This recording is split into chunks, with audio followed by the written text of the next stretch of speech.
welcome to Let's Talk Diz, a show that gives you everything you need to know to help make your Disney vacation as magical as can be in just about 20 minutes. I'm your host, Jeff Goviello. With me each week is Disney Master Sandy from Easy Diz by Instant Impressions Travel Services. Sandy, how you doing today?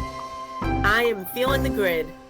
Feeling the grid. Well, as promised, if you've been listening for the last couple of weeks, you know that we are excited to bring you a preview of the Tron Lightcycle Run that is set to debut at Disney's Magic Kingdom. But you were there for a preview, so we're excited to talk to you about it. And I was lucky to be invited to this preview, but I was lucky along with many others. I was going as part of my Disney Vacation Club membership. So lots of DVC members were there with me that day, and you could tell how excited they all were. Well, and so obviously, as you mentioned, DVC, it's that time that we mentioned our friends over at DVC News. And for more than a decade, DVC News has provided the latest news and information regarding the Disney Vacation Club timeshare program and its member resorts. Visit them at dvcnews.com, where you can sign up for their email newsletter, or look for them at facebook.com/DVC News or twitter.com/DVC News. So I am a DVC member. I was not fortunate enough to be on property during the window. I'm going a little bit past that window, which is unfortunate for me, but you did get a chance to walk through it. We've seen this thing being constructed and going up for what seems like years at this point. COVID obviously jumped in the middle of that, but it's cool that you got a chance to kind of walk through it before it officially opens. It is tall. It is large in scope. It lights up at night. It is super exciting. And as you said, we've been waiting a long time for this. And it is opening for us April 4th, correct?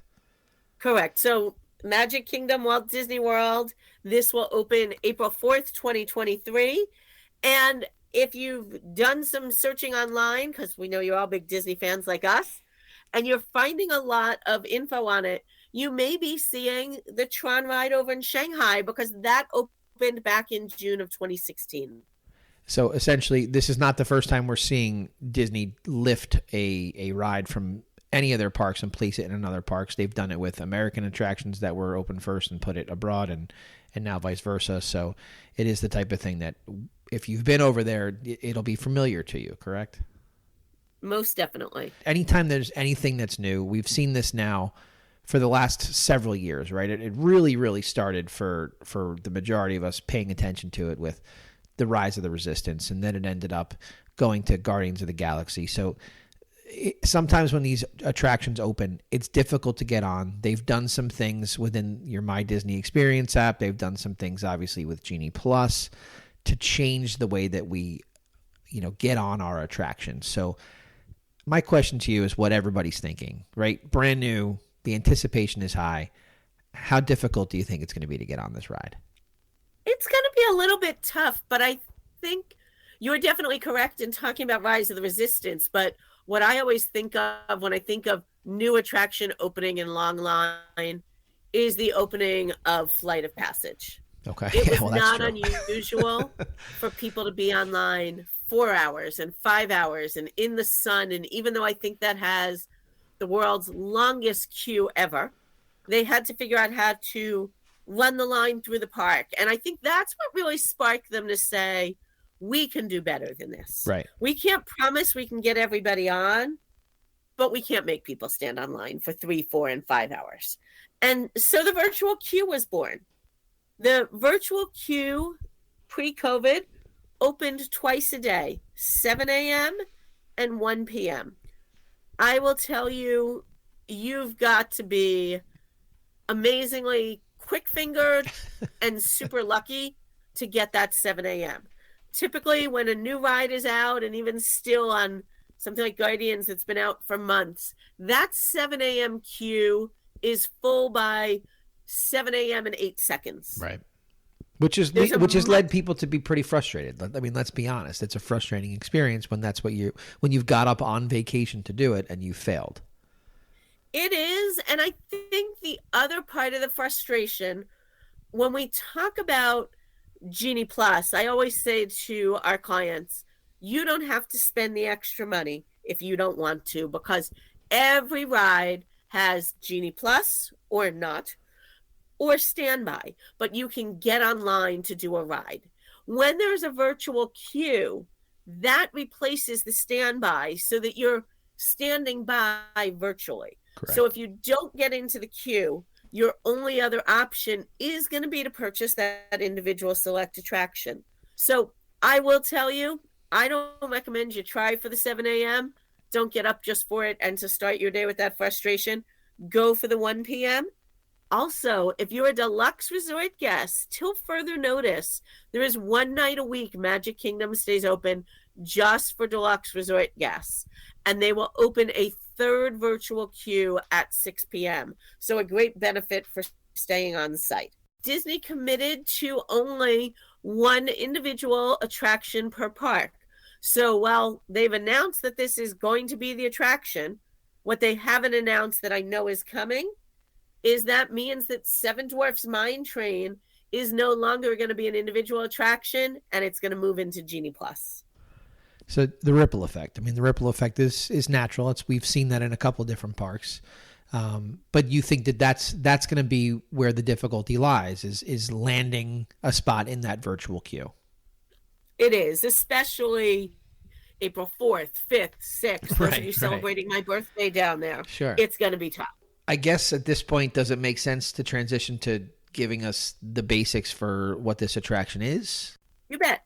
So the attraction is a coaster, as we said.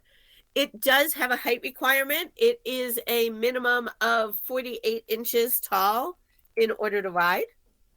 One of the things that really surprised me, full disclosure, I did not ride. I had people with me that rode. I talked to people in the queue. I talked to cast members in that park and over in Epcot later in the day because they saw my Tron wristband. Part of why I didn't ride is I'm having knee surgery, and the way that you have to sit for this would be pretty impossible for me. Right. But I was doing Disney in a scooter because I can't walk any kind of distance right now. And one of the things that we've seen is the incredible efforts they've gone to make the queues a little bit bigger, the turn points big enough that scooters can go right through. So I was really surprised as I was entering the Tron area to be stopped by a cast member and asked, can I park my scooter out here? And if I can't park it out here, I am going to have to park it before I get online and enter the building. So they do have what they call those transfer wheelchairs, and somebody can push you, but it is a really long distance once you have to park your scooter. So be prepared for that transfer. What else about the basics there? Because everything that we're reading, anybody that's looked at this thing, I mean, I've been looking at it for a while, right? I mean, some of these previews you and I have talked about, the preview for some cast members has been open for a long time. And so some of the feedback that we're seeing pertains to that actual ride seat that you described, right? Some people are calling it pretty tight. So is that what people are still describing as you were witnessing them come off? A little bit. So I'm also, again, going to compare it to Flight of Passage. When Flight of Passage opened, we had some concerns there. And the tough thing is we all carry our weight differently. We all carry our muscle differently. So there's no magical number to say if you weigh more than X or less than Y, you're going to fit. Right. Some of it is about how your weight is distributed. But I will also say that this ride has a very unique way that you're sitting. So you are riding a motorbike. You are kind of hunched over, and then you're grabbing forward and grabbing the handlebars, kind of leaning over the front of the vehicle. Your legs, there's a security system that comes down kind of on the back of your legs. And not only does it take the right body type to fit in there, but the common thing that I heard over and over was it's not that comfortable. Well, it sounds like it's disorienting too, because it doesn't sound like anything else that we've had on property. I think that's a good part of it, but even, little tiny people saying to me, I love the ride, I'm glad I did it, but I wouldn't get back on right away because it was so uncomfortable sitting there. Interesting. The way that your legs are pressed in, the way that your stomach kind of goes down and your chest. But I'm hearing everybody who wrote it loved it. It's a top ride, but it's a fast ride. So before we go, before we go into the speed too, because one of the things that I did hear, and I know you and I spoke briefly about it, the back row, right? The back row is not limited to the seating that you're talking about, correct? It is not. However, it is not the back row of all of the vehicles. It is the back row of a limited number of vehicles. Okay. Or a different type of seat for accessibility reasons. But they're really trying to enforce only those that absolutely need them, because each vehicle has space for 14 riders. That back row is for 2. And again, it's not on every vehicle. Got it. So it's a small number of people that can ride that. They're really trying to reserve it for those that 1,000% need it, so that the line for the accessible seating doesn't back up drastically beyond the ride line. Got it. All right. So you started to talk about the speed and I cut you off. I'm sorry. Talk to us about the speed, because obviously for folks that have seen the films, for folks that are familiar with the intellectual property where this ride is born out of, the speed of these light cycles is something that's memorable from the films. So there would be no way to create this experience if they weren't fast.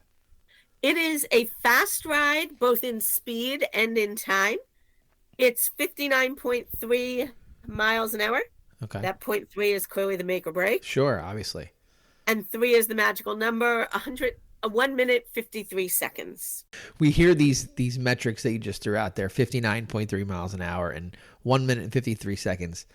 And immediately anybody that's ridden any kind of ride on property goes, well, where does that rank in comparison to the other stuff that's on property, right? So you bet. So right in front of Tron is Space Mountain, which again, a lot of these rides, Tron included, is a little bit about perception. Space Mountain, because of the dark, you're probably all guessing what you think the speed is.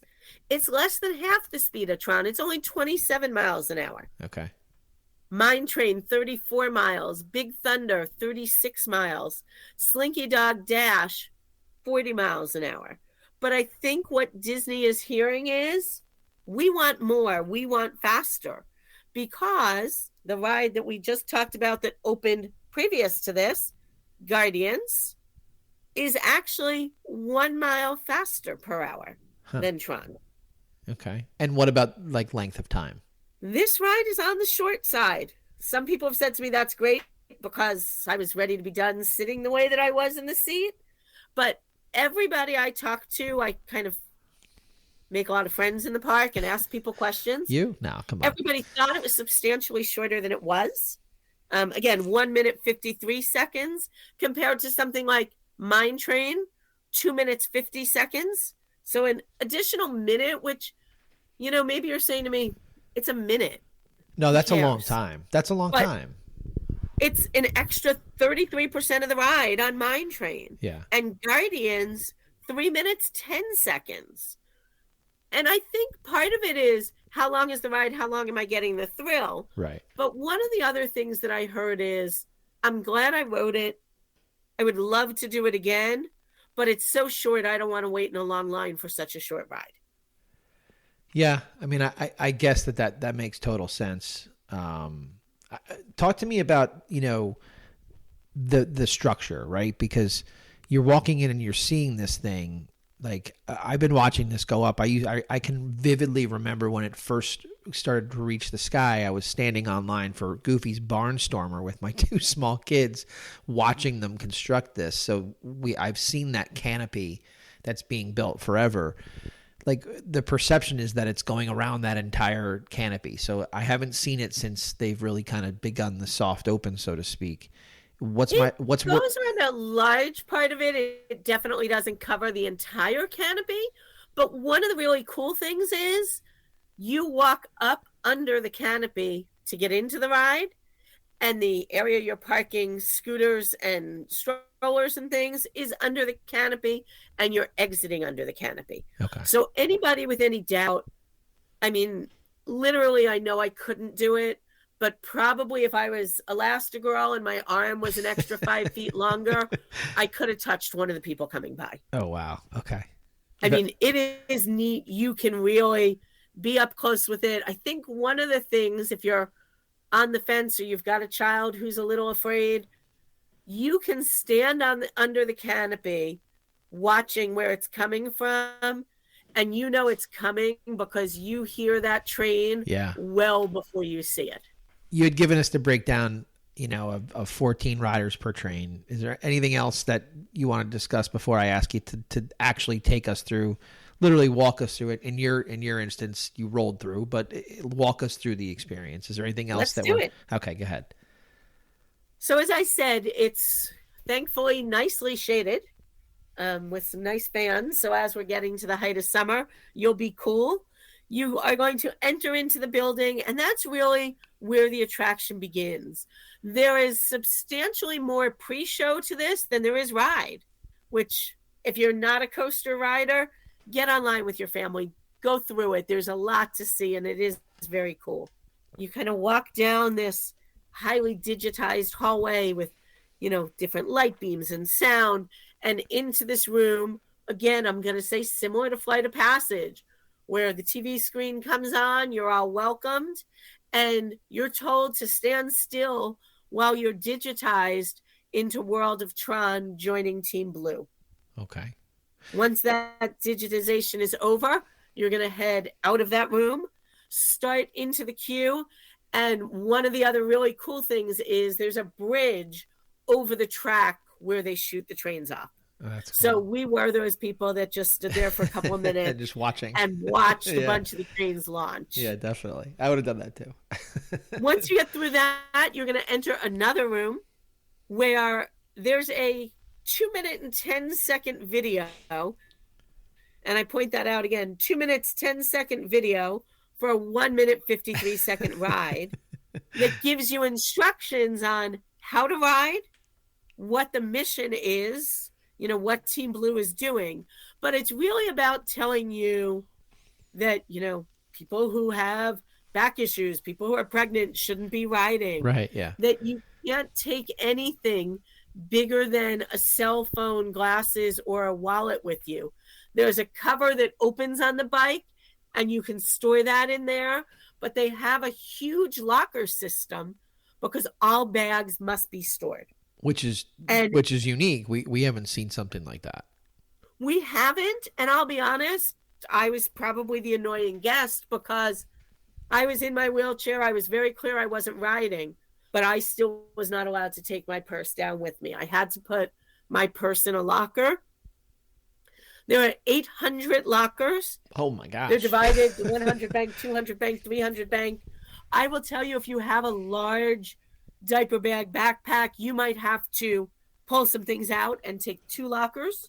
But that's available to you, it sounds like. All 3 lockers, but it does limit how many people they're going to have waiting in queue because you need a locker.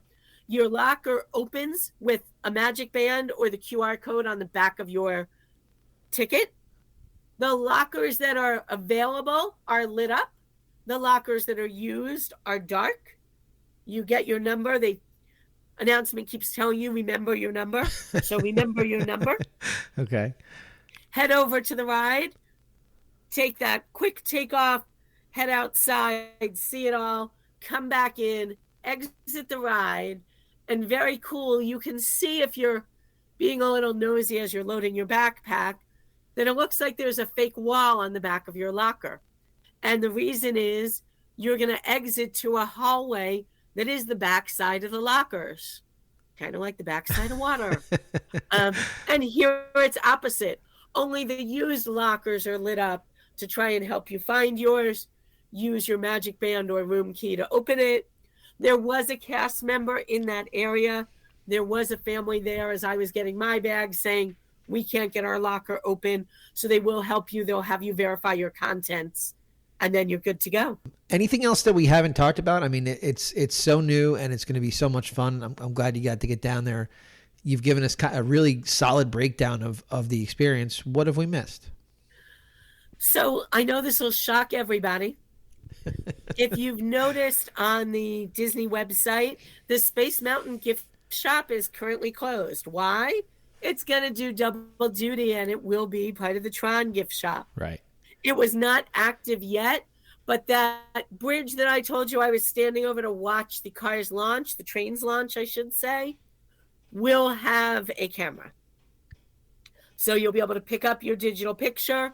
By Genie Plus, that digital picture is going to be included.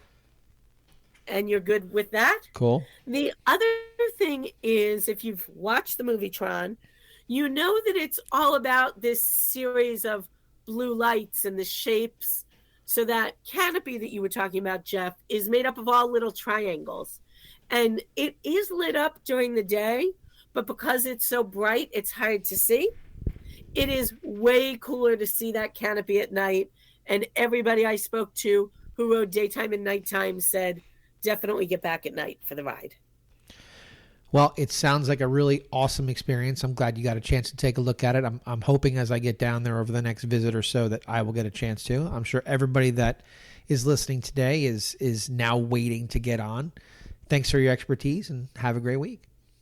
You too. And that's a wrap this week on Let's Talk Diz. If anyone you know could benefit from this or any show, please share on your Facebook and Instagram for other Disney fans to enjoy. And don't forget to reach out to the folks at Easy Diz by Instant Impressions Travel Services for any Disney destination planning. Make it a great week. And as always, keep making memories.